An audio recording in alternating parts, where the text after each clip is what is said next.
Layer skin hair and laser clinic లో latest టెక్నాలజీతో laser hair removal, anti ageing and hair fall issues కి advance treatments అన్ని ఇక cost గురించి వరి అవ్వాల్సిన అవసరం లేకుండా అందిస్తున్నారు. ఇంకా మీ కాన్ఫిడెన్స్ ని తిరిగి తెచ్చుకోండి. Get your free consultation now. Telugu వారి number one choice Telugu matrimony. ఏపీని కుదిపేస్తున్న మరో పరకామణి చోరీ వివరాల్లోకి వెళ్ళినట్లయితే అసలు సాధారణంగా స్వామివారి దగ్గర చోరీ జరిగింది అంటేనే ఎంత పెద్ద అపచారం, అసలు ఏం జరుగుతుంది ఏంటి అని చెప్పేసి భక్తులందరూ కూడా షాక్కు గురవుతారు. సరే, గత ప్రభుత్వ హయాంలో ఏం జరిగింది అంటే ప్రసాదం దగ్గర నుంచి ప్రతిదీ కూడా కల్తీ జరిగింది, అది జరిగింది, ఇది జరిగింది, అపవిత్రం చేశారు. చివరికి పరకామణి చోరీ, దానికి సంబంధించి అప్పుడు రవికుమార్ అనే ఉద్యోగి ఎంత దోచేశారు, ఆ తర్వాత సతీష్ కుమార్ అనే విజిలెన్స్ అధికారి ఏ విధంగా దానికి సంబంధించిన కేసుకి సాక్షిగా ఆయన విచారణకు వస్తూ ఉన్న తరుణంలోనే మరి అనుమానాస్పద స్థితిలో మృతి చెందారు అని చెప్పేసి ఇదంతా కూడా మనకు తెలిసిందే కదా. మరి కూటమి ప్రభుత్వానికి ఏమైంది? ఇప్పుడు కూటమి ప్రభుత్వంలో ఇటువంటి చోరీ జరిగింది అని చెప్పేసి సాక్షాత్తు సాక్షి మీడియానే డైరెక్ట్గా ఇదిగోండి విషయం ఇది. ఇప్పుడు మరి కూటమి ప్రభుత్వం కూడా ఏం సమాధానం చెప్తుంది? ఒకదాని తర్వాత ఒకటి మనం మాట్లాడుకుందాం. ఇక్కడ చూడండి, శ్రీవారి కానుకలు గోవింద గోవింద అంట. పరకామణిలో ₹1 విలువైన 555 గ్రాముల బంగారం, 157 గ్రామాల వెండి కానుకల చోరీ. రెడ్ హ్యాండెడ్గా పట్టుబడిన పరకామణి ఉద్యోగి పెంచలయ్య. సో బాబు పాలనలో శ్రీవారికి కూడా భద్రత లేదు. ఇక్కడ గమనించాలి, బాబు పాలనలో శ్రీవారికి కూడా భద్రత లేదు అంటే జగన్మోహన్ రెడ్డి గారి పాలనలోనూ లేదు, బాబు గారి పాలనలోనూ లేదు అని దాని అర్థమా? పరకామణి లెక్కింపు సందర్భంగా ఒక ఉద్యోగి పెంచిలయ్య ఏకంగా 555 గ్రాముల బంగారాన్ని దొంగిలించారు. అయినా ఆయనపై చర్యలు లేవు. ఇలాంటి దొంగల పాలనలో దేవుడికి కూడా భద్రత లేకపోతే ఇక సామాన్యుల ధన మాన ప్రాణాలకు రక్షణ ఎలా ఉంటుంది? ఇక్కడ చూడండి, వైసీపీ వాళ్ళు కూడా గొంతు లేవనెత్తే అవకాశం ఎవరిచ్చారు? కూటమి ప్రభుత్వం. ఇప్పుడు మొన్నటిదాకా కూడా వాళ్ళు ఎక్కడా కూడా నోరు తెరవలేకపోయారు అది ఈ పరకామణి చోరీకి సంబంధించిన దాంట్లో. ఎందుకంటే వాళ్ళు చేసిన విధానం ఎలా ఉంది అనేది మనం అనేక సందర్భాల్లో మాట్లాడుకున్నాం. సరే, బ్రీఫ్గా చెప్తాను.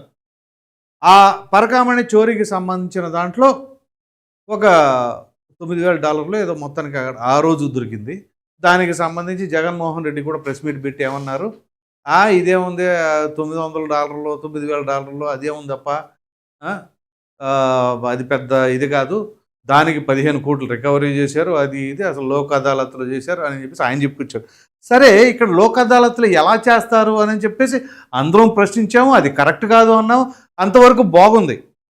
అయితే దీన్ని అడ్డం పెట్టుకొని కొంతమంది వైసీపీలోని పెద్ద స్థాయి నాయకులు కూడా కొంత మొత్తాన్ని వెనకేసేసుకున్నారు అని చెప్పేసి కూడా వార్తా కథనాలు వచ్చినాయి. దీనిపైన చర్చలు జరిగినాయి.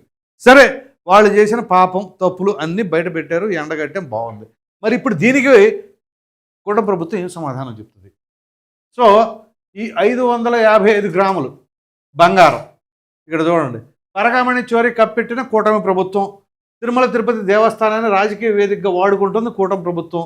తిరుపతి ప్రభావాన్ని తగ్గించేలా ఈ ప్రభుత్వంలో వరుస ఘటనలు జరుగుతున్నాయి. తాజాగా పరకామణిలో చోరీని బయటకు పొక్కకుండా దాచిపెట్టింది చంద్రబాబు ప్రభుత్వం. భక్తులు శ్రీవారికి సమర్పించే కానుకలు దొంగల పాలైపోతున్నాయి. ఇది టీటీడీ భద్రతా వైఫల్యానికి నిదర్శనం. కాకాని గోవర్ధన్ రెడ్డి మాట్లాడారు. ఏది కోర్టుల్లో సంతకాలు, ఫోర్జరీలు, ఫైళ్ళు అవన్నీ తీసుకెళ్ళిపోయిన ఆరోపణలు ఉన్న ఆయన కూడా ఈ విషయంపైన మాట్లాడుతున్నారు. ఇంకా చూద్దాం. చెప్పు. పరకామణిలో చోరీ చేసిన బంగారు, వెండి ఆభరణాలు, బంగారం దుకాణాల్లో మార్పిడి, బ్యాంకుల్లో తాకట్టు, పెంచలైపోయి కేసు, వెంటనే బెయిలు, అత్యవసర రికవరీ, ఆ తర్వాత దర్యాప్తు గప్చుప్. ఇక్కడ ఈ పెంచలయ్య అనే వ్యక్తి కాంట్రాక్ట్ విధుల్లో ఉన్నటువంటి ఒక ఉద్యోగి. సరే, ఫుల్ టైమా, పార్ట్ టైమా, కాంట్రాక్ట్ లేబరా అవన్నీ ఎవరు పట్టించుకోరు. ముందు అక్కడ దొంగతనం జరిగిందా లేదా, చోరీ చోటు చేసుకుందా లేదా అనేది ముఖ్యం కదా. సో అటువంటప్పుడు ఆయన పైన ఇది రెడ్ హ్యాండెడ్గా దొరికినప్పుడు రికవరీ చేశారు.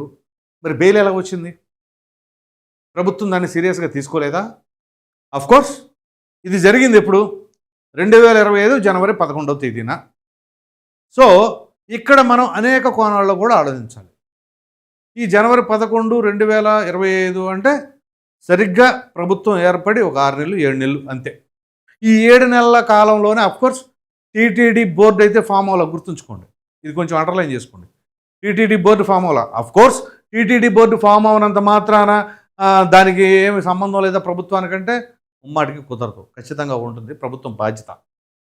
అయితే ఇక్కడ వీళ్ళకి సంబంధించింది రికవరీ చేశారు. ఎందుకని ప్రభుత్వం ఇంత నిర్లిప్తంగా ఉంది? పైగా ఈ విషయం బయటకు ఎందుకు పొక్కల? ఇవాళ సాక్షి మీడియా వాళ్ళు బయట పెడితే ఇవాళ బీభత్సమైన వైరల్ అయింది. ఇక్కడ చూడండి, ఎక్కడికక్కడ ఇదిగోండి అత్యవసర రికవరీ.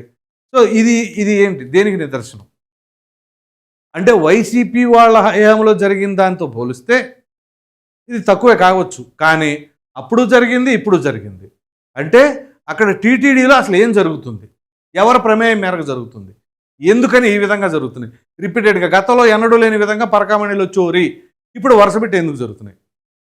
ఇక్కడ ఒకవేళ భూమన కరుణాకర్ రెడ్డి గతంలో మాట్లాడాడు, గుర్తుంది కదా, నాకు సంబంధించిన వాళ్ళే 2000 మంది టీటీడీలో ఉద్యోగం చేస్తున్నారు అని చెప్పేసి. సో ఆయనకు ఒక సైన్యం ఉంది, నాకు ఒక సైన్యం ఉంది అని చెప్పేసి. ఆ సైన్యంలో ఒకడైనా అతను, ఆ సైన్యంలో ఒకడైనా సరే అసలు ప్రభుత్వం ఏం చేస్తుంది? ఖచ్చితంగా మేము డెవలప్మెంట్ చేస్తాం, రాజధాని నిర్మిస్తాం, పోలవరం పూర్తి చేస్తాం, అవన్నీ జనాలకి చెప్పండి, కాదని అనట్లా. లేదా సంక్షేమ పథకాలు జగన్మోహన్ రెడ్డి కంటే ఎక్కువ ఇస్తున్నామంటే అది ఓకే. కానీ ఇప్పుడు వీళ్ళు అడిగిన ప్రశ్నలకి సమాధానం ఏం చెప్తారు? మరి టీటీడీ చైర్మన్ అయినటువంటి బిఆర్ నాయుడు గారు ఖచ్చితంగా నోరు మెదపాలి. అలాగే మంత్రి గారు ఉన్నారు కదా, ఆనవ రామనారాయణ రెడ్డి, ఆయన కూడా నోరు తెరపాలి. ఎందుకంటే దేవాదాయ ధర్మాదాయ శాఖ మంత్రి ఎవరు? ఆయనే. దీనికి సంబంధించి మరి ఏంటి వివరణ? అలాగే ప్రభుత్వంలోని పెద్దలు కూడా ఈ అంశం పైన స్పందించాలి. ఎందుకంటే ఇది ఆషామాషి వ్యవహారం కాదు. స్వామివారి భక్తి మనోభావాలు అలాగే ప్రతి ఒక్కటి కూడా ముడిపడి ఉన్నాయి. కాబట్టి ఇప్పుడు ప్రసాదం అపవిత్రం చేశారు అని చెప్పేసి ఏ విధంగా ప్రజలు భక్తులు ఇబ్బంది పడుతూ బాధపడుతున్నారో, పరకామణి చోరీకి సంబంధించిన ఎపిసోడ్ ఏది, ఆ రవికుమార్ చేసిన చోరీ అప్పుడు లోక్ అదాలత్లో ఎలా రాజీ చేస్తారని చెప్పేసి అన్నప్పుడు ఇక్కడ పెంచలయ్య అనే వ్యక్తికి ఎలా బెయిల్ వచ్చింది? అంటే ఏదో సాధారణంగా బయట బస్టాండ్లోనో రైల్వే స్టేషన్లోనో ఒక దొంగతనం చేస్తే ఏ రకంగా జైలు వేసిన తర్వాత బెయిల్ వచ్చేసి విడుదల చేస్తారో, స్వామివారి దగ్గర స్వామివారి సన్నిధిలో ఆ రకంగా చోరీలకు పాల్పడితే ఆ తర్వాత ఇప్పుడు ఆరాకొరా అని వైసీపీ వాళ్ళు అన్నట్టుగా రికవరీ చేసి ఆయన బెయిల్ వచ్చేస్తే ఇంక ప్రజలకు మనం ఏమని సందేశం ఇస్తున్నట్లు? సో ఇప్పుడు ఖచ్చితంగా ప్రభుత్వం బాధ్యత వహించాల్సిందే ఈ విషయం పైన. ఇక్కడ విచిత్రం ఏంటి అంటే వైసీపీ వాళ్ళు కూడా తిరిగి ప్రశ్నించే పరిస్థితికి వచ్చింది. అంతటి అవకాశం ఇచ్చింది కూటమి ప్రభుత్వం. సో ఆ విషయం అప్పుడే బయటపెట్టి దానిని కూడా ఎండగట్టి ఆ పెంచలయ్య అనే వ్యక్తికి సరైన శిక్ష విధించుంటే ఇవాళ ఎంత పరిస్థితి వచ్చేది కాదే. సో ఇవి ఓ విధంగా చెప్పాలి అంటే కూటమి ప్రభుత్వానికి కూడా డేంజర్ సిగ్నల్స్. ఇక్కడ ఓ విధంగా చెప్పాలి అంటే అప్పుడు రవికుమార్ అనే ఉద్యోగి ఆ చోరీ చేసింది మనకు దొరికింది కాబట్టి వీడియో ఫుటేజ్లో అది జరిగితేనే దీనికి సంబంధించి ఈ రకంగా వీళ్ళు అడుగుతున్నారు. అడగడం తప్పని అన్నట్ల మంచి విషయమే, కానీ అసలు అప్పుడు ఆ చోరీ కనుక జరగకుండా ఉండి ఇప్పుడు ఈ చోరీ మాత్రమే జరుగుంటే అది కూటమి ప్రభుత్వానికి ఏ రకంగా ఉండేది ఒకసారి ఆలోచించండి. ఎంతటి అప్రతిష్టను మూట కట్టుకునేవాళ్ళు. సో ఇప్పుడు దీనికి సంబంధించిన దానిపైన పూర్తి విచారణ జరగాలి. ఎందువలన ఈ విషయం బయటకు రాలా, దీని వెనకాల ఎవరెవరు ఉన్నారు? ఇప్పుడు వీళ్ళు చెబుతున్న దాని ప్రకారంగా ఇదిగోండి పెంచలయ్యతో పాటు పెద్ద ముఠా ఉండొచ్చు అన్న అనుమానాలు. ఈ అనుమానాలకు తావిచ్చింది ఎవరు? కూటమి ప్రభుత్వం. సో ఇప్పుడు దీనిపైన ఖచ్చితంగా విచారణ జరపాలి. అసలైన దోషులు ఎవరెవరు అది ఖచ్చితంగా బయటపెట్టాలి. ఇప్పుడు ఆ ప్రసాదానికి సంబంధించింది ఏ విధంగా జరుగుతుందో ఈ చోరీకి సంబంధించిన అంశం కూడా తెరపైకి రావాలి. ఇది నాకు పార్టీలతో సంబంధం లేదు, ఆ పార్టీ కాదు ఈ పార్టీ కాదు. ఇక్కడ బాధ్యత ఎవరిది? అధికారంలో ఉన్న కూటమిది. అలాగే ప్రతి ఒక్కరి బాధ్యత, అందులోనూ ఎండోన్మెంట్ మినిస్టరు, అలాగే టీటీడీ చైర్మన్, టీడీ ఉద్యోగులు. అఫ్కోర్స్ బిఆర్ నాయుడు గారు దాని తర్వాత టీటీడీ చైర్మన్ అయ్యారు. బట్ దానికి ముందేం జరిగినా అప్పుడు కూడా తీయాల్సిందే కదా. మరి ఇటువంటి తరుణంలో ఇది ఒక విధంగా చెప్పాలి అంటే మన రాష్ట్రానికి పెద్ద మచ్చ. ఆ ప్రభుత్వం కాదు ఈ ప్రభుత్వం కాదు ఏ ప్రభుత్వం అయినా సరే ఇలాంటి దొంగలు ఉన్నారు అంటే ఏ దొంగల్ని ఎవడో ఉపేక్షించకూడదు.